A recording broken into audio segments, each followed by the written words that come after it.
is an image that is seared into the national consciousness when we talk about racism and police brutality. Former NFL quarterback Colin Kaepernick silently taking a knee during the national anthem. He had fierce supporters as well as critics, including President Trump, who called him, and I quote the president here, an SOB, demanding he be fired. Kaepernick was never offered another NFL contract after that, but today his message is more relevant than ever. And his peaceful protest taking that knee has been juxtaposed with a police officer kneeling on the neck of George Floyd. We're joined now by Kaepernick's attorney, Mark Geragos. Thanks so much for being here. Thank you. So Kaepernick was punished for that silent protest. Has anything changed since that 2016 season? No, I wouldn't say anything has changed. If anything, the hypocrisy is more evident now than ever. I would see Roger Goodell gave testimony under oath, which directly contradicts what he's out there, or at least Joe Lockhart is saying. Joe Lockhart was the communications director at the time for the NFL, just wrote a column for some publication within the last week saying that the NFL made a mistake and that the commissioner was trying to do something positive, which is just a complete bald-faced prevarication on his part, which is my fancy legal way of saying an absolute bald-faced lie. Former NFL executive Joe Lockhart recently wrote an op-ed urging a football team, specifically the Minnesota Vikings, to sign Kaepernick. Some teams had said that he was, quote, bad for business. Do you think that he'll be signed? Has anything changed on that front? Well, you look, the bad for business nonsense was bandied about back then. That was nonsense. The Nike ad put that to rest. Not only was he not bad for business, he put $6 billion on the market cap. So that was nonsense. What really happened here, and what is proven beyond any shadow of any doubt, but the NFL has deep-sixed it, was that they were held hostage by the president. They were doing nothing more than President Trump's bidding. Just today, the Broncos coach was saying that he doesn't believe that the NFL has a racism or discrimination problem. Would you agree with that? No, are you kidding me? I think my other client, Eric Reed, has called it a plantation mentality, and I think that's actually euphemistic. It's probably the single worst sport when it comes to minority hiring and minority inclusion on the management level. Specifically, when you talk about that, I believe the players, it's about 70% black. There are no black owners.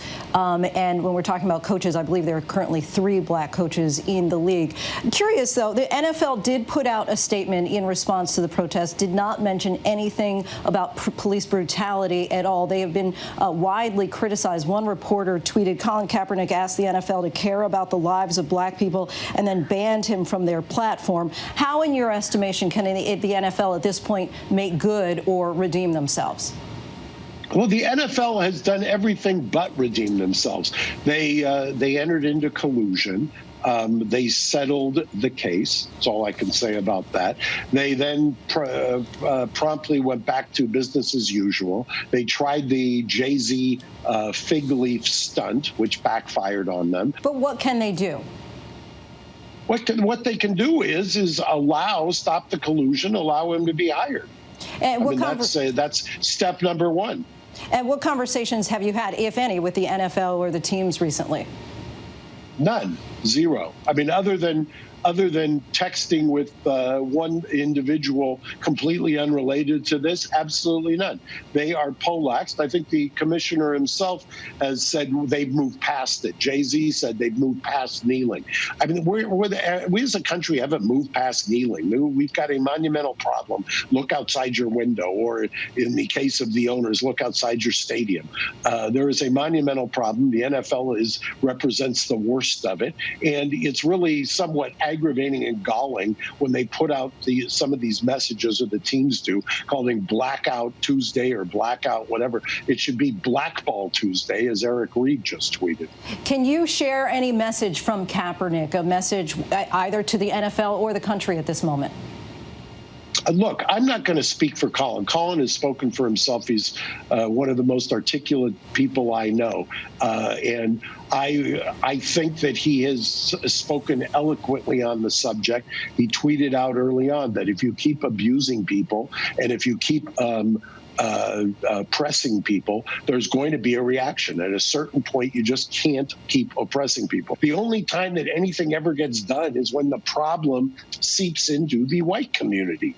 I mean, why do all of a sudden are we spending money and doing something with opioids? Because opioids reach the white community. When it was a crack problem, we had the opposite reaction. We criminalized it, and we ratcheted up the thing, and we incarcerated everybody. So the sooner the people realize that there is a problem and that the bromides or platitudes are not going to work, and telling people and having a institutional schizophrenia when it comes to dealing with this, the sooner that we'll be able to do something. But you can't do it in this environment. I could talk to you for hours. Mark Geragos, thank you so much for your time. Thank you.